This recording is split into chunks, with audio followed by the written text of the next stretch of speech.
Well, I'm coming off of the high of obsession, and this may be a little bit biasy here, but why can't found footage movies be as good as this one? Hello everyone, my name is Jake from Talk Too Much, and today I am happy to be talking about a first time watch for me, and that is Milk and Cereal. Now this is technically Curry Barker's not theatrical release, but it is his first movie that he did, and this was my first time watch for it, so I wanted to put it out there. For starters, I had a great time with this movie. I've been living off of the high of obsession like every other horror fan has, absolutely glazing it as it deserves to be. I mean, the movie is doing numbers. It deserves it. I'm so happy for Curry Barker and his team and all the actors and actresses a part of that movie that all did a phenomenal job. And so after seeing that, haven't seen Milk and Cereal before, I was like, you know what? I want to see that potential that everybody was talking about. And if you want to talk about a found footage movie with potential, Hell House, you can go over to the side for the time being. This is where you need to keep your eyes and ears at. So Milk and Cereal stars Curry Barker and his partner Cooper Tomlinson, I believe, if I'm not mistaken. And it's a found footage film where these guys, they just decide to do pranks with each other. But little do you know that one of the guys has a little bit of a darker secret that involves his pranks. And it just shows how everything can go humanly possibly wrong. And starting off with the positives, let me just say, I only had two feelings at the end of this movie. Number one, I want to see the hour and a half cut. Because Curry Barker has said there's an hour and a half cut of this movie, but because there was no way that he could really get it out there, he had to cut it down to an hour and he just posted it on YouTube. And while he did a great job not missing any crazy details, I still want to see the big cut. I want to see what the whole thing would look like. I think it'd be so interesting to take a look at it. Another positive is for guys that only do the filmography and don't have any acting classes or anything behind it. Everyone here did great. I was in such shock to see all these people and putting on these performances, especially Curry Barker himself.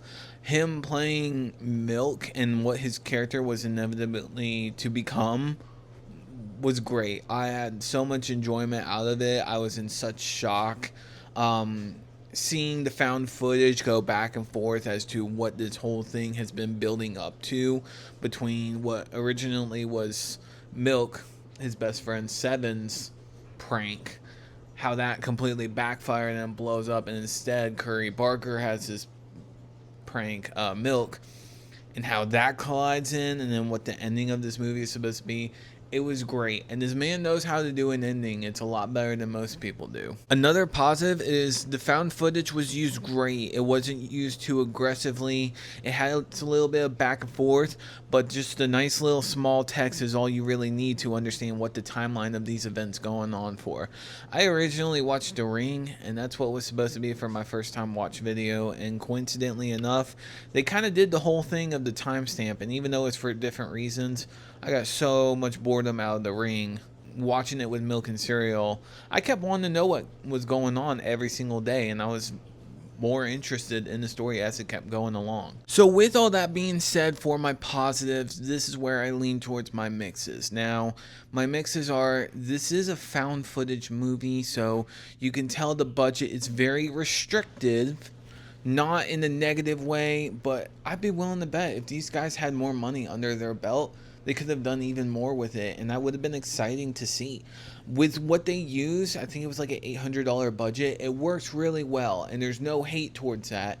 I only wish they had a bigger one to do more stuff in, and that is really my biggest gripe with this movie, is that its budget unfortunately does show on its sleeves, and it holds it a little bit. Other mixes I did have is that I kind of wish more people were involved with the project, and I mean that in the stance of more actors and actresses just having a little bit of more character moments. But then again, it is an hour-long movie. If we were to get an hour and a half, I just would have liked a little bit more character development, because you're mainly focusing on Milk and Seven. Those are the two characters that you're mainly focused on, and they have other characters in the background that do play an effect, but it seems like a lot of the time that was in later cuts was very much chopped off for the whole character development. That's at least a feeling I got out of it. I could be very wrong. Other people can say differently, and I get that, but just going off of my initial watch, that's kind of what I gathered. And so, whereas I enjoyed following Milk and Seven, they were great leads to have. Just wanted a little bit more out of it. Now, as for negatives, this movie just doesn't have the craziest rewatch value. Like, I'm not scratching at the walls ready to rewatch it again like I am with Obsession. But you can at least admire and appreciate that there's something there that Curry Barker has, to where he has a lot of potential to do a lot for horror in this genre. And that's the biggest thing I would gather from this, is that yes, it's a debut movie. You can see where the flaws are, but you also can tell that you give this guy a great budget, he's going to make some magic happen. And I'm happy I at least got that feeling out at the end of this movie. So with all that being said, let me know down below what you think of Milk and Cereal. I had a good time with it. My wife even enjoyed the last 30 minutes of it. At least she stayed in tune with it. So, and she didn't think it was that bad for a found footage movie. So let me know down below what you think. And this is for a first time watch of May. Hope you guys all have a great weekend, and give me comments down below. Let me know what you think. Like, share. I'll be all ears for that.